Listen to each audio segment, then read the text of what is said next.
आइए देखते हैं, मजा आएगा। पिक्चर चालू करो बे। चलो चलो चलो।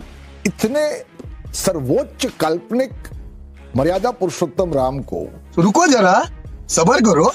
एक ऐसे स्तर पर उतार दिया जाता है जहां पर जो लोग ना तो उनकी फिलॉसफी समझते, ना दर्शन समझते हैं, ना मर्यादा का शब्द उसके मायने समझते हैं, हर जगह जय श्री राम के नारे लगाने लगते हैं। वहां भी जहां मैं समझता हूं जिस चीज के लिए श्री राम मर्यादा पुरुषोत्तम थे, उसी का खंडन हो रहा है। ये क्या बात करता है यार।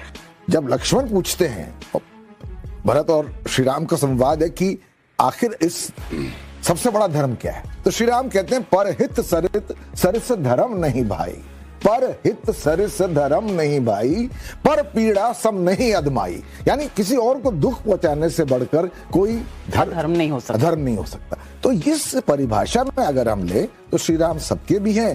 ओछी राजनीति पर उसको उतार दें तो श्री राम जिनकी कल्पना ही ब्रह्म की थी, वो विभाजन करने लगते हैं। तो मैं समझता हूं कि बीजेपी को भी ये समझना जरूरी है, और मैं उनको बधाई देता हूं इस मंदिर के बनने की।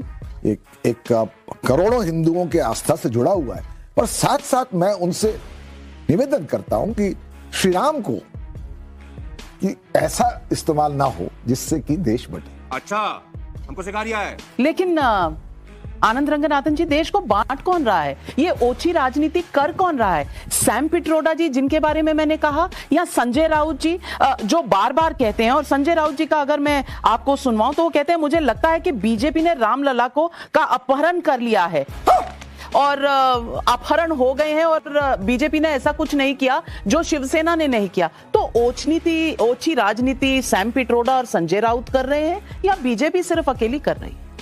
धन्यवाद नाविका जी। पहले तो धन्यवाद मेरे जो फेलो पैनलिस्ट हैं। मेरी हिंदी इतनी अच्छी नहीं है तो मुझे माफ़ कीजिएगा, लेकिन मैं ट्राई ज़रूर करूँगा। देखिए, ये 500 साल से ओछी राजनीति चली आ रही है। 500 साल से मैं कह रहा हूँ, क्योंकि जो लेजिटिमेट क्राई थी जस्टिस की, उसको अगर आप 500 साल तक नकारेंगे, उसको कंटेम्प्रेरी भारत में भी कहेंगे कि कोई हक नहीं है ये मांगने का भी आपको, और सारे हिस्टोरियंस एक लेफ्टिस्ट प्रवृत्ति के ये कहेंगे कि वहां पे नीचे तो मंदिर था ही नहीं। अभी भी कहते हैं, बात तो सही है, अभी भी कहते हैं कि वहां पे राम मंदिर नहीं बनना चाहिए था, उससे थोड़ा हट के बनना चाहिए था। कई लोग कहते हैं स्कूल बनने चाहिए थे, हॉस्पिटल्स बनने चाहिए थे, हैं? लेकिन वो सब बातें वो भूल जाते हैं जब सिर्फ हिंदू टेम्पल्स की बात आती है, तभी उनको याद आते हैं। ये बड़ी अच्छी बात कही है। तो मैं 3 चीजें यहाँ कहना चाहता हूँ, क्योंकि आपने बहुत ही अहम मुद्दा उठाया। ये बीजेपी की बात तो है ही नहीं। क्या बात है सर? है ही नहीं। यस, बीजेपी फोर्थ फ्रंट पे थी राम मंदिर बनाने के लिए, लेकिन उससे बहुत पहले सुधांशु जी भी मानेंगे कि बहुत सारे ऐसे लोग आए गए। 1800 की भी लड़ाई थी जहां पे 5 निहंग सबसे पहले अंदर घुसे राम मंदिर बनाने के लिए, सिख घुसे नवंबर 1858। जी बिल्कुल बिल्कुल। तो ये किसी एक पार्टी की बात है ही नहीं। ये बात होनी चाहिए थी देश की, ये बात होनी चाहिए थी हिंदू, मुस्लिम, सिख, ईसाई सबकी। मैं ये क्यों कह रहा हूं? मैं ये 3 चीजों से कह रहा हूं। कई लोग अभी भी कह रहे हैं, और मुझे थोड़ा सा एक टाइम दीजिएगा, कि बीजेपी इस पूरे उस पे इन्होंने अप्रोप्रिएट कर लिया है, स्टेट क्यों स्पेंड कर रहा है, सेकुलर स्टेट। पहले तो मैं बता दूं कि हमारा देश सेकुलर है ही नहीं, क्योंकि जो स्टेट 1 लाख से ज्यादा मंदिर को कंट्रोल करे एक्सक्लूसिवली, मॉस्क को नहीं कंट्रोल करे, गुरुद्वारों को कंट्रोल नहीं करे, चर्चेस को कंट्रोल नहीं करे, हिंदू के टेंपल, उनके लैंड, उनकी प्रॉपर्टी से लाखों करोड़ों रुपया 70 साल से ले, वो अगर उसका एक फ्रैक्शन राम मंदिर पे स्पेंड करे, तो ये तो मैं कह रहा हूं बहुत कम स्पेंड कर रहा है। तो सबसे पहले बात ये आर्गुमेंट चली जाती है खिड़की के बाहर कि आप सेकुलर स्टेट हैं, आप क्यों स्पेंड कर रहे हैं, नंबर 1। क्या बात है सर? नंबर 2, ये सबसे अहम मुद्दा है, क्योंकि लोग कहते हैं उसके नीचे, लेफ्टिस्ट कहते हैं कि उसके नीचे राम मंदिर या मंदिर था ही नहीं।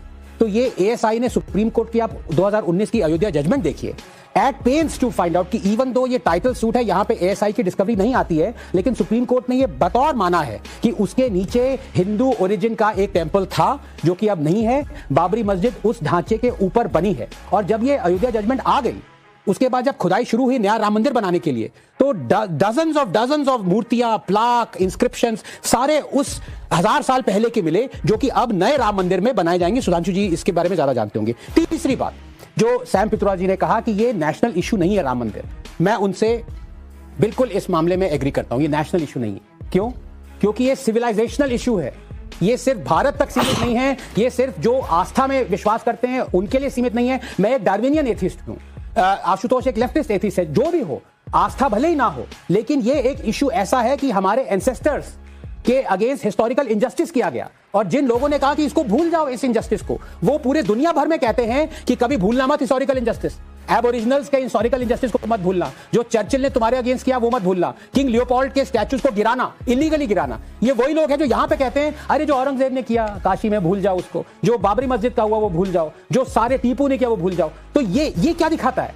ये दिखाता है कि exclusively you hate Hindus and Hinduism.